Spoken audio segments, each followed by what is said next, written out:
داستان‌های واقعی از آدم‌هایی که مرگ رو دیدن اما تسلیم نشدن.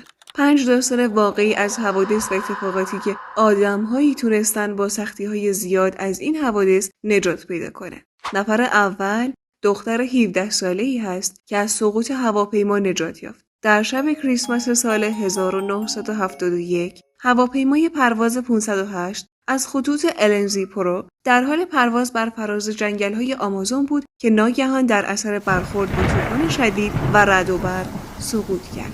ژولیان کوپکه، دختر یک زیستشناس آلمانی، تنها بازمانده این حادثه بود. اون از ارتفاع 3 کیلومتری به زمین سقوط کرد، در حالی که هنوز کمربندش بسته بود و صندلی به اون متصل بود. از این ارتفاع در دل جنگل بی انتها افتاد. با وجود جراحات جدی از جمله شکستگی استخوان ترقوه، ورم چشم و زخم‌های عمیق، اون با دانش ابتدایی پزشکی که از والدینش آموخته بود، تونست خودش رو از مرگ نجات بده. اون 11 روز در جنگل آمازون بدون غذا و با نوشیدن آب باران و رودخانه زنده موند تا اینکه بومیان اون رو پیدا کردن. نجات یافته که بعدی آرون رالستون، کوهنوردی که دستش رو قطع کرد تا جونش رو نجات بده. در سال 2003 آرون رالستون، کوهنورد و ماجراجوی آمریکایی، در حال عبور از دره باریکی در یوتا بود که یک سنگ بزرگ روی دست راستش افتاد و اون رو در یک شکاف گرفتار کرد.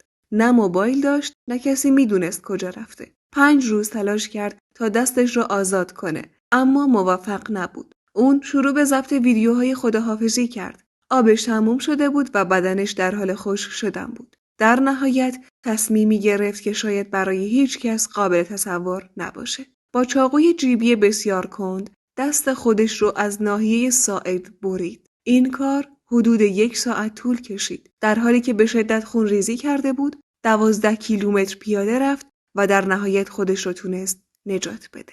نفر بعدی الکساندر سلوکوف. در دهه 80 میلادی الکساندر سلوکوف، یکی از اعضای خدمه کشتی روسی در نزدیکی قطب شمال، دچار حادثه شد. کشتی اونها در میان یخ‌های ضخیم گرفتار شد و پس از مدتی بدن شکسته و غرق شد. سلوکوف برای نجات خودش تصمیم گرفت مسیر یخزده تا ساحل رو شنا کنه. حدود 8 کیلومتر در دمای زیر صفر شنا کرد. آب به شدت سرد بود، بدنش بی‌حس شده بود و هر لحظه احتمال ایست قلبی وجود داشت. اما با کمک تمرکز، تنفس کنترل شده و امید به نجات تونست به ساحل برسه که پزشکا از نجات اون شگفت زده شدن. نفر بعدی بک ویتر، نجات یافته جهنم اورست. در سال 1996 بک ویتر، کوهنورد آمریکایی، یکی از بازماندگان طوفان مرگبار اورست بود. طوفان شبانه باعث شد گروه‌های زیادی در ارتفاع بالای 8000 متر گیر بیفتند.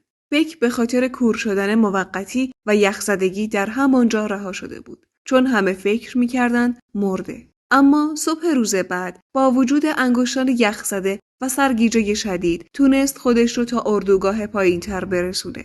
اون از دمای منفی 30 درجه جان سالم به در برد. ماجرای اون بعدها تبدیل به یکی از بخش‌های اصلی فیلم سینمایی اورست شد. و نجات یافته بعدی پودی لاندین، نوجوانی که از حمله خرس زنده موند. در سال 2012 پودی، یک نوجوان 16 ساله اهل آلاسکا، برای پیاده‌روی در جنگل رفته بود که ناگهان با یک خرس گریزلی ماده مواجه شد. خرس بچه‌ش همراهش بود و به شدت خشن شد. حمله کرد و کودی رو نقش زمین کرد. اما کودی با فریاد و استفاده از اسپری ضد خرس که توی کولش داشت، خرس رو برای لحظاتی عقب روند. سپس وانمود کرد که مرده. تکنیکی که در مستندهای حیات وحش یاد گرفته بود. خرس پس از مدتی اون را رها کرد. اون با زخم‌های شدید و خونریزی خودش را به جاده رسوند و کمک خواست. اگه این ویدیو براتون مفید بود، لطفاً لایک کنید.